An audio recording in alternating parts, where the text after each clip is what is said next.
Hello అండి. మీకు అందరికీ కూడా శ్రావణ పూర్ణిమ శుభాకాంక్షలు.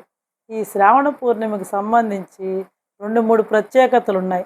మనం ఈ శ్రావణ మాస విశిష్టతను చెప్పుకుంటున్నాం గదా! దాంట్లో భాగంగానే ఈరోజు ఈ శ్రావణ పూర్ణిమకున్నటువంటి ఆ 2, 3 ప్రత్యేకతలేంది? వాటిలి గురించి వివరంగా తెలుసుకుందామా ఈరోజు? ముందర ఈ శ్రావణ పౌర్ణమి రోజు యొక్క ప్రత్యేకతలేంది అంటే, ఈ శ్రావణ పౌర్ణమినే జంధ్యాల పౌర్ణమిగా కూడా జరుపుకుంటారు. ఇంకొక ప్రత్యేకత ఏంది అంటే, ఈ రోజున ఇది మీకు అందరికీ తెలిసిందే, నేను చెప్పాల్సిన పని లేదు. ఎందుకంటే రాఖీ పౌర్ణమిగా కూడా, రాఖీ పండగగా కూడా బ్రహ్మాండంగా దేశవ్యాప్తంగా కూడా జరుపుకోవడం జరుగుతుందన్నమాట. ఇంకొక ప్రత్యేకత ఏందంటే, ఇది మీకు తెలుసో తెలీదో, తెలిసే ఉంటుంది, అయినా నేను చెప్తున్నానండి.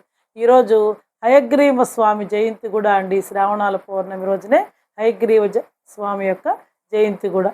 ఇది శ్రావణ పౌర్ణమికి సంబంధించి 2, 3 ప్రత్యేకతలు. ఇప్పుడు దాని గురించిన విషయాలని నేను క్లుప్తంగా విశదీకరిస్తానండి. ఈ శ్రావణ పౌర్ణమికి జంధ్యాల పౌర్ణమి అని కూడా పేరు అని చెప్పాను కదా మీకు. కాబట్టి ఈ రోజున ఎవరైతే కొంతమంది చూడండి, అందరూ యజ్ఞోపవీత ధారణ చేయరు కదా.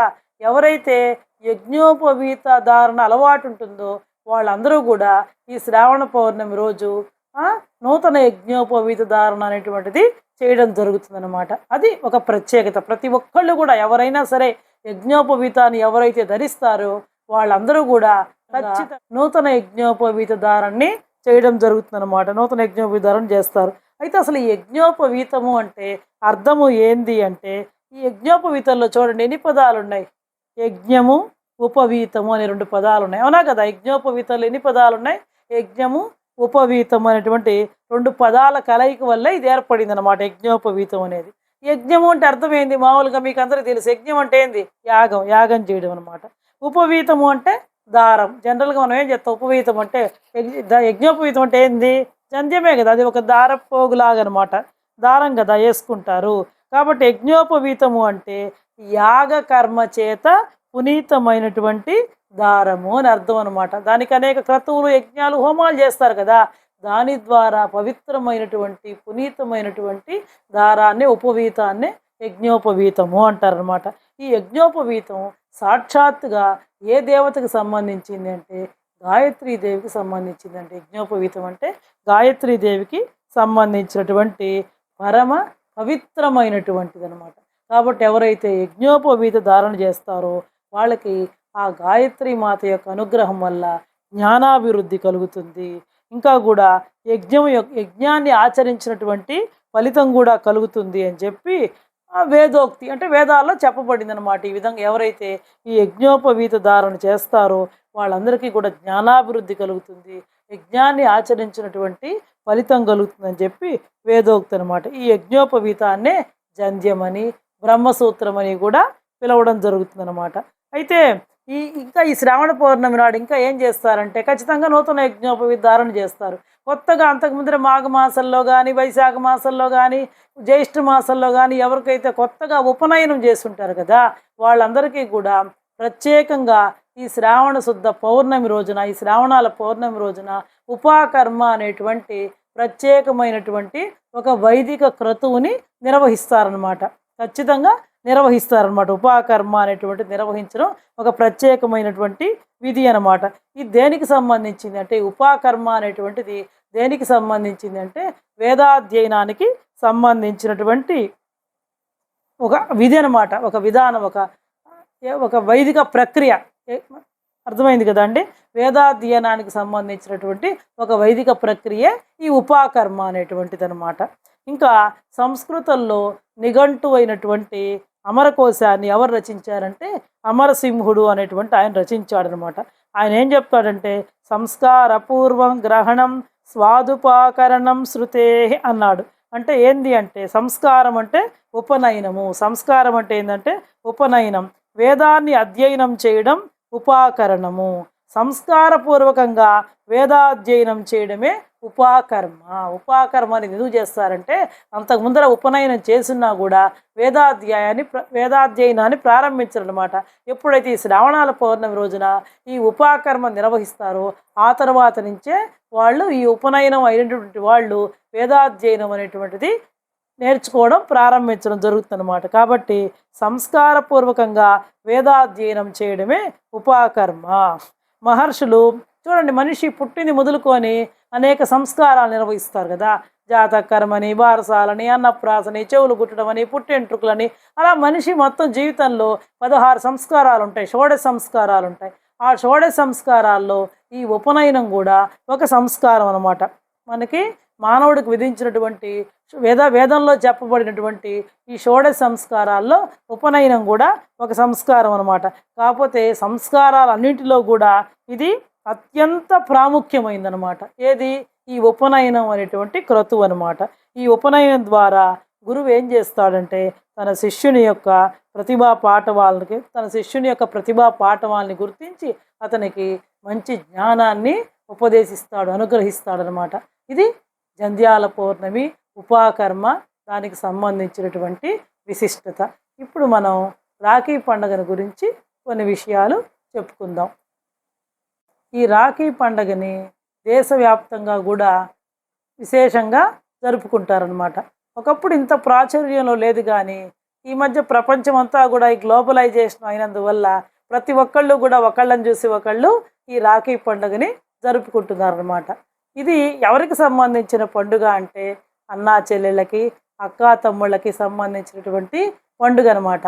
ఇది ఒక ఆచారం లేకపోయినప్పటికీ కూడా ఇది ప్రతి ఒక్కళ్ళు కూడా జరుపుకోవాలని నాకు కూడా అనిపిస్తుందండి. ఎందుకంటే అక్కా తమ్ముడు, అన్నా చెల్లెల యొక్క పరస్పర అనురాగానికి, ఆప్యాయతకి, ప్రేమకి సంబంధించినటువంటి పండగ కాబట్టి దీన్ని జరుపుకోవడంలో ఏం తప్పు లేదు. ఎందుకంటే వాళ్ళ మధ్య ఉండాల్సింది అనురాగం, ఆప్యాయత, ప్రేమే కదండి.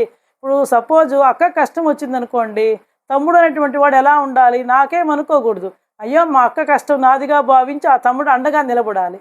అదేవిధంగా అన్నకు కష్టం వచ్చిందనుకోండి, చెల్లెలు కూడా ఎలా ఉండాలి? అయ్యో మా అన్నకు కష్టం వచ్చింది కదా అని చెప్పి ఆ చెల్లెలు కూడా అన్నకి సపోర్టుగా అండగా ఉండాలి. అంటే దీనివల్ల పరస్పర అనురాగం, ఆప్యాయత, ప్రేమ అనేటువంటిది వాళ్ళిద్దరి మధ్య ఉద్భవిస్తుందన్నమాట. ఇంకా ఎక్కువగా ఎక్కువ అవ్వడానికి ఈ పండుగ కూడా ఒక కారణం అవుతుందన్నమాట. కానీ ఈ రోజుల్లో ఎక్కువ మంది ఎలాంటి ప్రేమల్ని పొందలేకపోతున్నారు. కాబట్టి ఈ పండుగ ద్వారా అయినా సరే అక్కా తమ్ముడు, అన్నా చెల్లెలు ఒకళ్ళ ఇంటికి ఒకళ్ళు వచ్చి ఆప్యాయంగా ఒకళ్ళనొకళ్ళు పలకరించుకొని పరస్పర ప్రేమానురాగాల్ని వ్యక్తం చేసుకునేదానికి ఈ పండగ దోహదపడుతుంది అనమాట. ఏమంటే చూడండి, అక్కల ఇంటికి కానీ, చెల్లెళ్ళ ఇంటికి కానీ అన్నలు కానీ, తమ్ముళ్ళు కానీ వస్తారు చక్కగా అనమాట. వచ్చి వాళ్ళకి ఈ అక్కలు, చెల్లెళ్ళు, అన్నలకు కానీ వాళ్ళ తమ్ముళ్ళకి కానీ కూర్చోబెట్టి రాఖీ కడతారనమాట. అంటే ఈ రాఖీ అనేది వంటిది ఏం లేదండి, ఒక రక్ష. దాన్ని వాళ్ళు కూడా పాపం అక్క తోబుట్టువులు వాళ్ళు ఏం చేస్తారంటే ఉదయాన్నే లేచి స్నానం చేసి పాపం దేవుడు పూజ చేసుకొని ఈ రక్షని కూడా దేవుడి దగ్గర పెట్టి, అంటే ఆ అమ్మవారి యొక్క భగవంతుడి యొక్క అనుగ్రహ. శ్రావణ పౌర్ణమి అంటే విశేషంగా లక్ష్మీనారాయణని పూజిస్తాం, పార్వతీ పరమేశ్వరుని పూజిస్తాం, అమ్మవారిని లలిత అమ్మవారిని పూజిస్తాం. కాబట్టి వాళ్ళ దగ్గర పెట్టి వాళ్ళకు తోచిన విధంగా ఆ భగవంతుడిని ప్రార్థించి దాన్ని తీసుకొచ్చి రక్షగా తమ తోబుట్టువులకి, అంటే అక్కలైతే తమ్ముళ్ళకి, చెల్లెళ్ళైతే వాళ్ళ అన్నల్ని కూర్చోబెట్టి చక్కగా వాళ్ళకి గంధం రాసి తిలకం పెట్టి వాళ్ళ చేతికి రక్షగా కట్టడం జరుగుతుందన్నమాట. కాబట్టి వాళ్ళు కూడా అన్నయ్య నీకే కష్టం వచ్చినా, లేదా అక్క అయితే తమ్ముడితో నాయన నీకు ఆ భగవంతుడి దయ వల్ల ఏ కష్టం రాకుండా నువ్వెప్పుడూ కూడా ఆయురారోగ్య ఐశ్వర్యాలతోటి, సుఖ సంతోషాలతోటి సంతోషంగా ఉండాలి, ఆ భగవంతుని యొక్క రక్ష నీ మీద ఎప్పుడూ కూడా ఉండాలి అని చెప్పి తోబుట్టువులు కోరుకోవడం జరుగుతుంది.